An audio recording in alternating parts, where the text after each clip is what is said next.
Buenos días, buenas tardes o buenas noches, depende en la hora en que mires este video. Quiero hablar un poquito con ustedes sobre qué significa la frase think about what you can say in Spanish, not what you can say, what you want to say in English.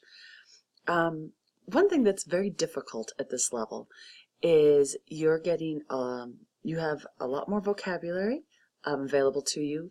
You've been introduced and have learned a lot of different ways to grammatically set the Spanish up to be used to talk about different time frames. But you're still very young in the language, and so it's difficult to remember you still cannot speak in Spanish like you can in English. And your ideas are big and you have lots of them, but to be able to communicate them in Spanish, we still need to keep things a little more basic. Actually, sometimes a lot more basic. And that's okay. That's still part of your growth in this language. But at this level in particular, it can be very frustrating. But I want you to know that that's okay. That's where we are. And that I still need you to really think about what can you say in Spanish, not what do you want to say in English. We're focusing in on that Spanish and really practicing as well. How can we access the Spanish that we have rattling around in our brains and make it into something understandable and thoughtful to somebody else? So anytime that you are asked a question, the first thing I want you to think about is what type of information is being asked of you. That kind of opens up doors a little bit more. If you think about what kind of information. So with this, ¿qué piensas tú sobre la cultura latina? So here we have, when I look at a question, a couple things I always look for or think about when I'm thinking about what type of information is like, is there a question word? And if there's a question word, what is it? In this case, it's ¿qué? What? So it's looking for a listing of something. Obviously, listings can have a lot of description to them as well, but it's still a listing of things. Piensas comes from pensar, and so it's asking me about my thoughts around something. And in this case, it's la cultura latina, so Latin culture. Really kind of opens things up. But if we really focus in on Unit 2, okay, some of the things I've been looking at is the art world as well as music. So I may want to kind of focus in on that, but from my own personal experiences, there might be sports that I'm interested in. There might be some historical facts that I might be interested in, but what I'm going to talk about is going to be dependent on what can I say the most about. It may not be the thing I'm the most passionate about because of that limitation around vocabulary. So in this case, I like to dance, so me gusta bailar. Entonces, me encanta la música. So I'm going to focus on music because that's what I have the most experience around and I have more vocabulary around. So in this, I was thinking about, okay, some phrases that came to my mind were me gusta bailar. And I'm keeping it very simple right now. Me gusta bailar, me gusta la música, como Enrique Iglesias, Enrique. So I'm just thinking of what can I even talk about? Iglesias. ¿Y qué más dijo? Hay Maná, es un grupo, unos de mis favoritos.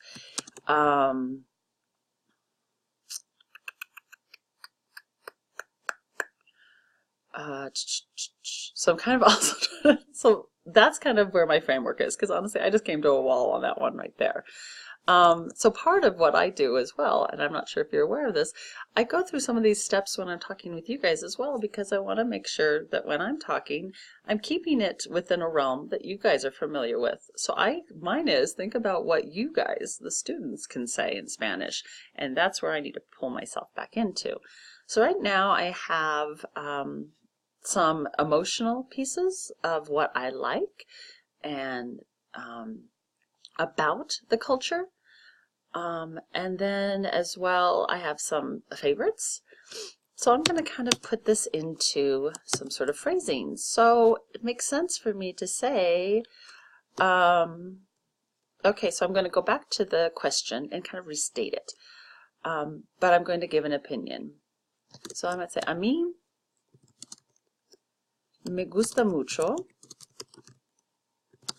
la cultura latina. Especialmente la música, porque me gusta bailar.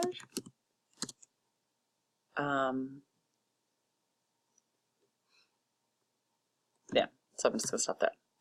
Now, so I kind of started with a here's how I feel about it, and I've introduced, just like in a topic sentence, giving you the idea that I'm going to talk about music, and kind of here's why. So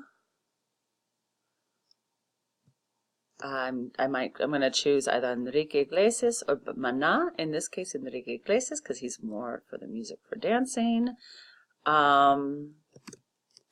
Enrique Iglesias es uno de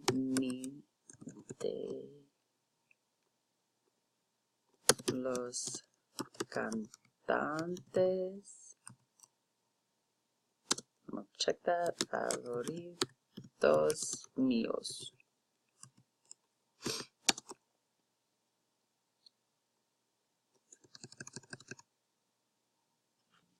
De mí. I'm gonna go back and do me, de mí.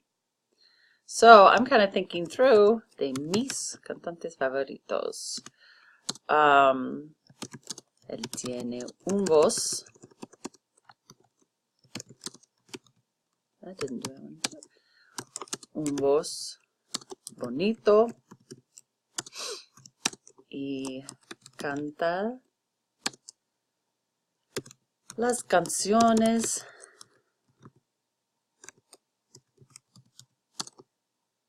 con buenos ritmos para bailar. So I'm just kind of thinking, okay, what's tied into this and what can I go with? So you may not, ritmos or rhythms. The rest, voice. Most of the rest you should have by now with this.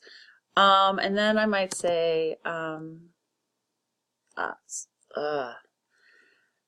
trying to go through the thought process well with you on this. So then I want to add in Maná. So now I'm going to kind of tie in, okay, what can I say about Maná? I just like to listen to them. Oops.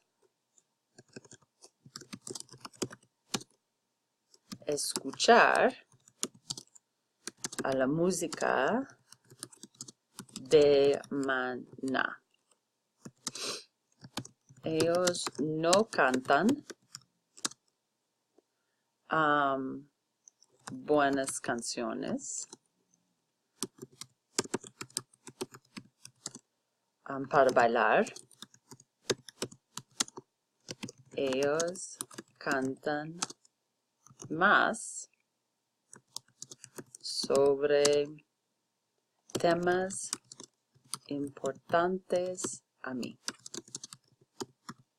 Okay, so this last bit is probably more of where you are. I have shorter phrases, shorter sentences. Me gusta escuchar a la música de Maná. Ellos no cantan buenas canciones para bailar, tying it into what I said before. Ellos cantan más sobre temas importantes a mí, temas, themes. Notice that I have ellos no cantan and ellos cantan. Those sentences are definitely related. So I can look at a way to combine that with a transition. So I might say, pero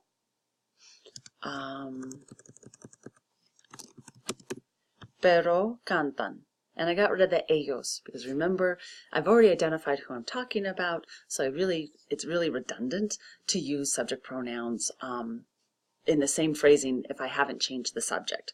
So the ellos went away and I replaced it with a simple transition or conjugation, not conjugation, conjunction, pero. because they're opposites. So here's kind of an idea where I brainstorm some things I can talk about. Notice how simple they were to begin with. And then I can start adding more information around ideas that and vocabulary that I know or comfortable with. So as you're sitting here, now I may not be able to do this as I'm sitting here talking because we don't have the time to process it as quickly, so it's not going to come out the same way when we talk as when we write.